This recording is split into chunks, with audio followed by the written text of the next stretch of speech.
Muy buenos días, queridas y queridos estudiantes. La clase de hoy consiste en lo siguiente, en las culturas precolombinas. Vamos a analizar el siguiente concepto y las civilizaciones más destacadas que estuvieron antes de la llegada de Cristóbal Colón y los españoles. El objetivo de la clase es el siguiente, conocer la ubicación geográfica y las características principales de las culturas precolombinas, destacando las civilizaciones maya, azteca e inca. ¿Ok? Es muy importante que aprendamos esto después de finalizar esta clase. Una pregunta muy importante. ¿Qué son o qué fueron las culturas precolombinas? ¿Alguien tiene alguna idea? ¿Se les viene algo por la mente? Si no lo sabemos, vamos a analizarlo inmediatamente. Las culturas precolombinas son todas aquellas comunidades que habitaron América antes de la llegada de los españoles, es decir, antes del 12 de octubre de 1492. Existieron muchas tribus, aldeas, comunidades precolombinas en la historia prehispánica, es decir, antes que llegaran los españoles a América, donde se destacan las tres grandes civilizaciones o imperios, los cuales son los aztecas, los mayas y los incas. Pero recordemos que ellos no son los únicos, son las más grandes civilizaciones, pero también estuvieron los guaraní, los mapuches, los aymara, los atacameños, etcétera, por nombrar una infinidad de culturas, tribus, aldeas que existieron antes de la llegada de los españoles. Su ubicación geográfica es la siguiente. En el norte se encuentran los aztecas, ¿ok? En el norte de América, que es geográficamente el sur de México, ¿ok? Todo el lugar achurado es de color anaranjado, es la zona donde se desarrollaron los aztecas. Un poco más abajo, en Centroamérica y parte de México, se encuentran los mayas, en esta zona amarilla. Y por último, en Sudamérica, en toda la zona andina, se encontraron los incas, desde Ecuador hasta Chile. Vamos a comenzar analizando la cultura de los aztecas, que fue una civilización que se desarrolló entre el siglo XIV y XVI, es decir, entre el año 1300 al 1500. Se ubican en la zona sur que hoy conocemos como México, a las orillas del lago Texcoco. Allí fundaron su ciudad más importante, Tenochtitlán. Chicas y chicos, les pido disculpas si tengo problemas de pronunciación, estas palabras se me hacen un poco complicadas. Vivían de la agricultura y del comercio, ¿ok? Y esto tienen que tenerlo muy presente ya que es una temática de todas las grandes civilizaciones prehispánicas, precolombinas. Además, era una sociedad teocrática, es decir, que dedicaban gran parte de su vida y cultura a sus creencias religiosas. Se desarrollaban en torno a su religión. Y si siguiendo por esa línea, vamos a nombrar a los dioses más significativos. El primero es Tecatlipoca, dios de la noche y de los guerreros. Después Huitzilopochtli, dios de la guerra y del sol. ¿Ok? Y por último, y el más importante, Quetzalcóatl, creador del ser humano, protector de la vida y de la fertilidad. La actividad de los aztecas, como mencionamos, fue la agricultura y el comercio. Primero que todo, en la agricultura se destacaron por su producción de chinampas, verdaderas islas de barro y paja, en las que cultivaban maíz, porotos y tomates. Si podemos ver acá abajo, en la imagen de la esquina inferior derecha, podemos ver lo que eran las chinampas, que eran verdaderas islas. Aquí se desarrollaban pequeñas, se trabajaba la tierra, se hacían relieves unos más altos que otros para después poder inundarlos con agua y así poder producir las chinampas, que favorecían enormemente la agricultura.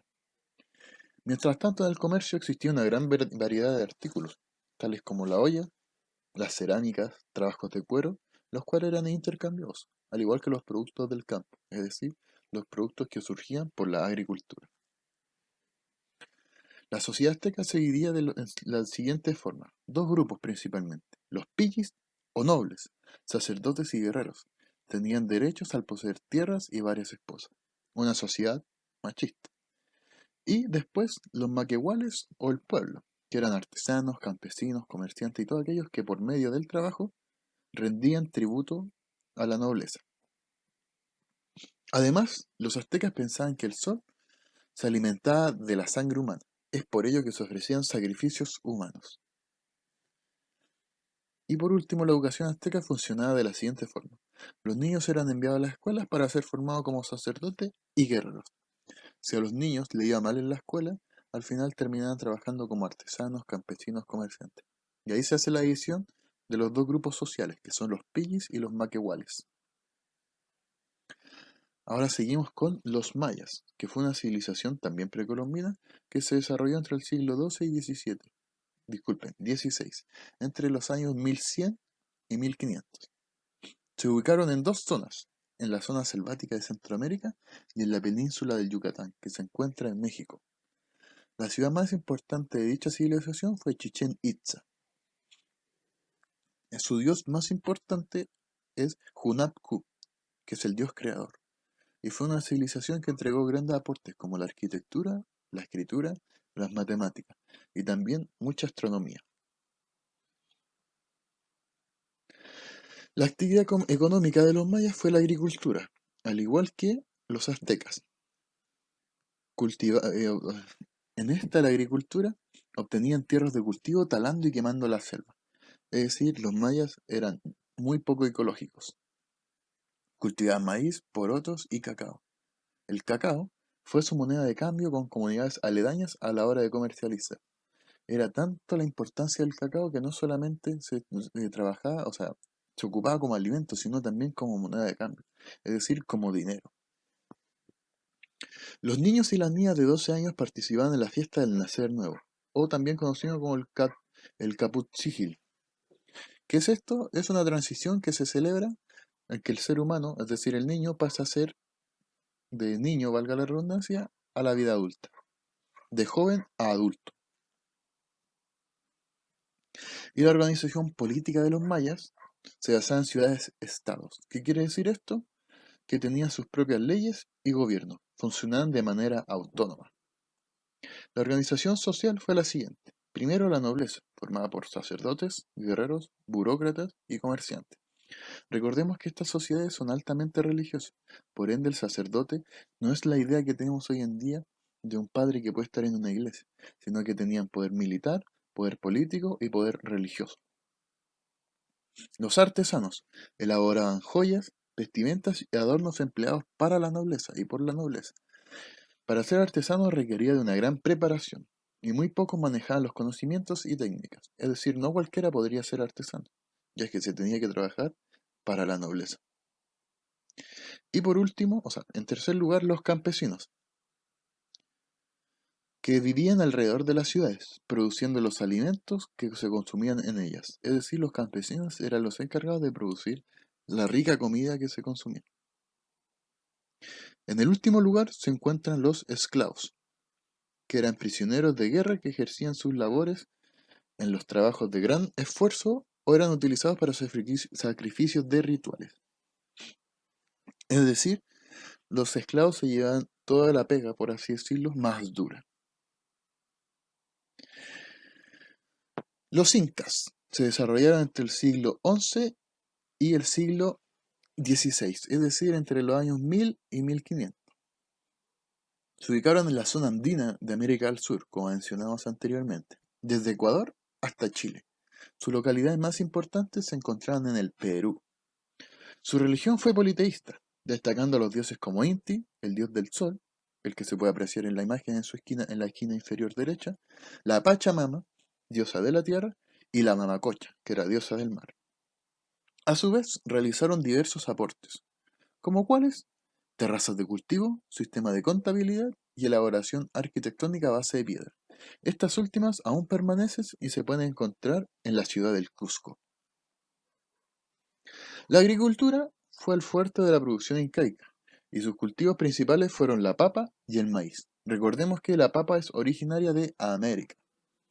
Su paisaje geográfico los impulsó a usar un sistema de cultivo, de terrazas hechas con papadores de piedras de las laderas de las montañas. Y por último, los miembros de cada comunidad debían tributar su trabajo al Inca, el cual se hacía por un sistema de turnos llamados mita. Es decir, con la mita se trabajaban por turnos. Un rato trabajas tú, un rato trabajo yo, y así sucesivamente. La organización social inca se distribuía de la siguiente manera. El inca era la máxima autoridad, seguido de los burócratas o funcionarios, que eran contadores o administradores. Después de ellos venían los campesinos, pescadores y artesanos. Estos vivían en comunidades y formaban parte de los Hanturunas. ¿Qué son? Eran la clase baja del imperio inca. Y si ustedes pueden apreciar en el triángulo que aparece abajito, en lo más alto estaba el inca, después los burócratas y funcionarios, y por último los Hanturunas.